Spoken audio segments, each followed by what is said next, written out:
The latest Space Engineers 1 update is here. This is a prosperity update, which brings new blocks and more to the game. I'm Captain Jack, and this is your Space Engineers 1 update news video.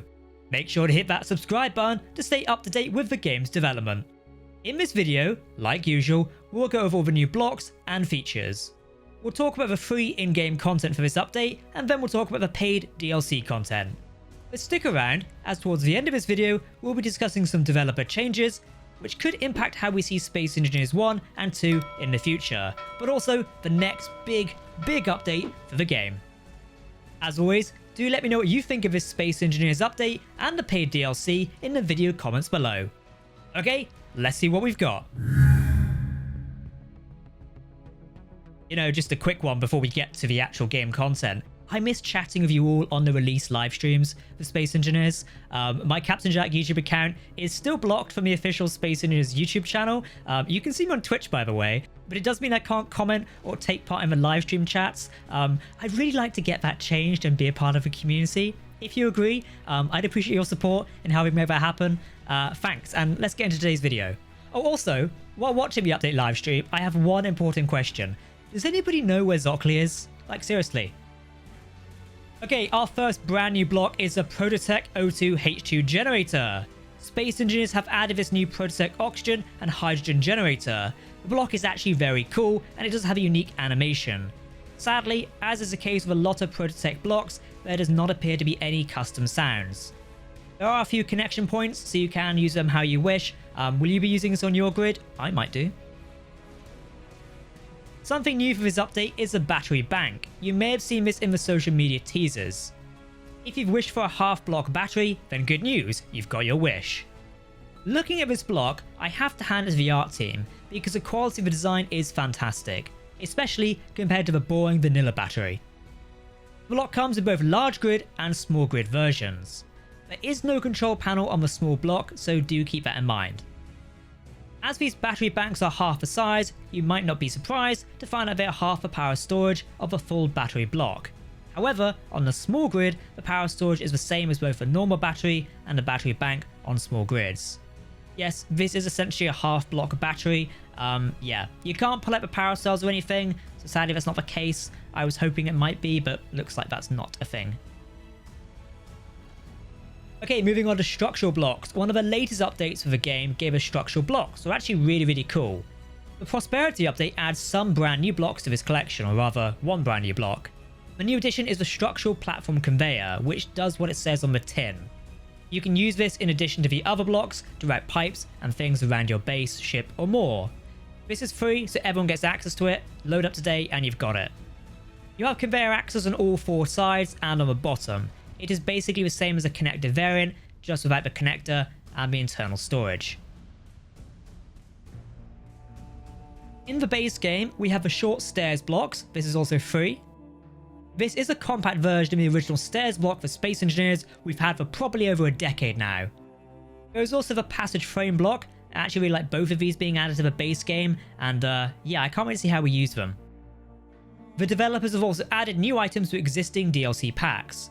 If you have the Decorative Pack DLC 2, you now have the Graded Catwalk Triangle and the Railing variant. These are very much needed. You can build great paths around your base, station, I don't know, you can build anything. Speaking about the base game, with update 2.10, which is the Prosperity update, there have been several base game changes. I will go over these quickly. You can check the devlogs for more in-depth analysis and details on these, but if you do want to see any specific tutorials, let me know. One of these new updates is the ability to ping grids. Yes, you can now simply find your grids. Simply go to the Info tab, find the grid in the list, press the ping, and boom, GPS signal. So if you die and you lose it, you can now find it out there in the world. Problem solved. Another new change is making sure wheels can be orientated correctly. Yes, you may have seen in my recent Space Engineers Relay 32 Survival series, people get confused over how to position wheels. As you can see on the wheel block, there are now decals showing which direction it is facing. Perfect for those who like designing rovers. It is one of those quality of life updates which goes down really well. There have been changes to the laser antenna block. This makes setting up stealth communications more efficient and basically changing a lot of the UI and UX stuff. If you want a proper guide on how to use the laser communications block or the laser antenna, let me know and we'll look at doing that. We've also got the new block of a flat connector. It's slim, sleek, and easy to fit into compact builds. Yes, I have seen someone using it as a combine harvester to harvest crops like a pro. Yeah, however you want to use it, let me know because it's interesting. Finally, we do have changes to the store block. You can now set up the store to opt out of item search, allowing you to sell only the local inventory if you want. There's also been a series of quality of life changes for the game. I know some of you will really enjoy these, but I will go over them quickly, and you can read the notes if you need a more in-depth explanation of what's actually going on. Parachutes have changed to allow for the option to add auto-deploy or auto-deploy off onto the hotbar for your control seat. Basically, auto-deploy on or auto-deploy off. Changing your control seat gives you a bit more control over it and no more accidentally realizing you've turned it off. This next QL change I 100% love. Medical bays and survival kits when I refill oxygen and hydrogen bottles which are in your player inventory. Previously, when resupplying at these blocks, you would only refill your suit tanks. Now, the ones in your inventory are also refilled. And finally on this, NPCs in the cargo and trade stations have received a quick update. These random characters now have different suits, which does add a bit of variation to the stations they inhabit. Oh, and two more things, because I almost forgot to tell you this. Projector functionality has improved. The devs have cleaned up several projector controls and UI behaviors. Movement and rotation directions should feel more consistent.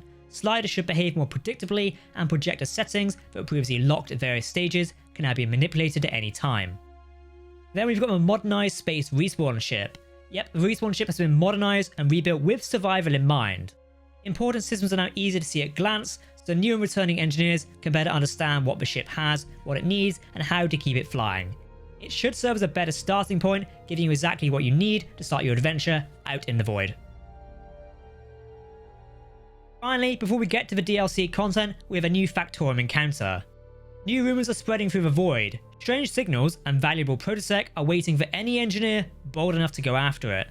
Of course, that means some of you are already plotting the fastest way into it, or the most explosive way out of it. So yeah, you can play this one if you find the encounter. It looks quite fun, but it has been added to your worlds. You got to track it down, break through defenses, and see what secrets you can bring back in one piece.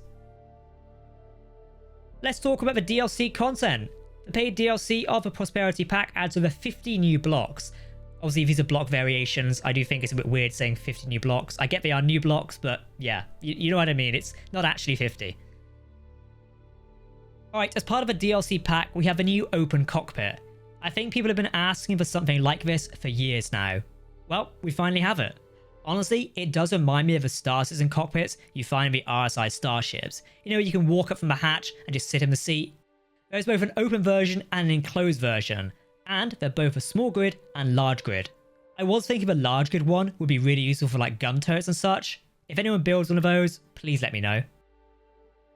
We've got new stair block options that come as part of a DLC pack. There are quite a few here, and this is probably where those 50 blocks comes from.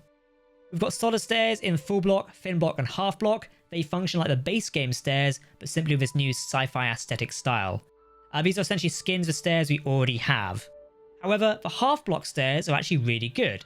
We also have railing variants of these as well, so, you know, adds more decoration in. There are steep stairs. These are half block in length, but they will take you up a full block length in height, so it's pretty cool. One of the new blocks for the DLC pack for this update is a bulky hydrogen tank. This is just another hydrogen tank for the game. It's just a reskinned tank, but it is made up of 4 hydrogen tanks. No, that does not mean the storage is any bigger. There's both a large grid and a small grid. It does cost the same amount of materials as the original. I've not got much to say about this, but I guess it does make the block look better, I guess. I'm sure some of you will find a way to put this to good use on your Space Engineers builds. If you do, let me know. You can join my Discord and show me. A couple of new blocks in this update are the decorative server racks, which again are what the name suggests. These are decorative blocks in the style of servers. I'll certainly be using these in my CIC builds for Redwood Industries starships and more. Decoration blocks like these really expand what we can do in the game. We've also got square lights. These can fit onto pylons and things like that. I've already seen people building street lights with these blocks, so you can really do whatever you want. There's also round lights, so yes, traffic lights are possible. I guess you can also do like proper brake lights as well. The in-game railings have been expanded to allow for more creative building styles. I say creative not as the game mode, I mean you can get more creative in-game. There are also 7 cable run blocks. These are decorative blocks for your ships, stations, bases, and more. You can mount these to your ceilings, create corridors, and do many things with these blocks. Basically, just add extra detail and away you go. Okay, that's everything from the free content and the DLC pack. Let's talk about developer changes and then we'll talk about the next update for Space Engineers 1. Now, as I like to keep you all informed here, let's talk about some behind the scenes changes, as these are some big ones and are quite important for the development of Space Engineers 1, and probably Space Engineers 2. In the last month or so, the Space Engineers developers have seen 3 important people depart the team. First, there is Vladislav Polgar, otherwise known as Vlado, who was the Chief Operating Officer at Keen Software House. He departed after being with the developers for 9 years. In a post, he mentioned enjoying his time at the company, but also looking forward to having time to relax and recharge. In the last week or so, we've seen 2 Space Engineers 1 developers depart in some more interesting circumstances. Both of these people were part of a quality assurance team. If you're not familiar with that, it's basically the people who investigate bugs, solve in-game issues, and various other things. A lot of testing involved. Obviously they do a hell of a lot more work, that is me trying to simplify it for the sake of this video. Big thanks to the QA team for solving those bugs, you guys are lifesavers. Anyway, Ludmilla, better known as Lucy, and I hope I'm pronouncing her name right there, revealed she would be leaving her role as QA lead for Space Engineers 1. She's been a part of a team for 3 years, and was a well-respected member of the development team and community. I mean, I've seen them throughout the community many a time, and yeah, people love them. In her post, she mentioned that her departure came as a complete shock. Read into that what you will, because it certainly says something. Finally, another senior QA developer, Arthur, has also departed the company. This was seemingly right around the same time as Lucy, the QA lead. Arthur had been with the company for 6 years. Now, some of you may not find this information particularly important, but as we talk about the games and also the development company, I wanted to highlight it for a couple of reasons. One, these are fantastic people who have made a real impact on the games we love. I've interacted with some of them before, they are top quality people, as are the developers who work on the game. Second, it leaves a sizable gap in the teams at Keen for Space Engineers. Replacing people with top level QA experience in the middle of a games industry in crisis is not an easy task. I really hope Keen does not go down the route of let's replace talented people with AI, which many are doing at the minute, because that would probably suck. We'll likely hear over the next couple of weeks whether developers decide to hire new people to replace these roles or promote within the company. Regardless, I wish the people who are no longer with the team good luck in a search for a new role. It's hard out there right now, and yeah, I wish them the best of luck because it does suck when things like this happen. On to more positive news. In terms of the future of Space Engineers 1, I know many of you do ask me about this. We know a new Warfare update is coming. This is Warfare 3, and it looks like we might get it in November or December 2026. According to Keen, expect new weapon types, new combat systems, and changes designed to make battles and PvP better. Also, ship-to-ship engagements more dynamic. This time, weapons may not be aimed only at other players. There are new threats on the horizon. Whether that means Factorum or something else, or perhaps just more Factorum drones, who knows? Hopefully it's something interesting. The last couple of Warfare updates have been really good, so hopefully Keen can blow this one out of the water. Okay, that's a wrap on today's Space Engineers 1 update. This has been the Prosperity update for Space Engineers 1, and it is out now. Will you be picking up this DLC pack, or do you not think it's worth the value? Let me know in the comments, and let me know which favourite block has been added, or what block is your favourite, I should say. And yeah, I'll see you in the next Space Engineers video. For now, I've been Captain Jack. Thanks for watching, hit that subscribe button, and I'll see you very soon. Goodbye.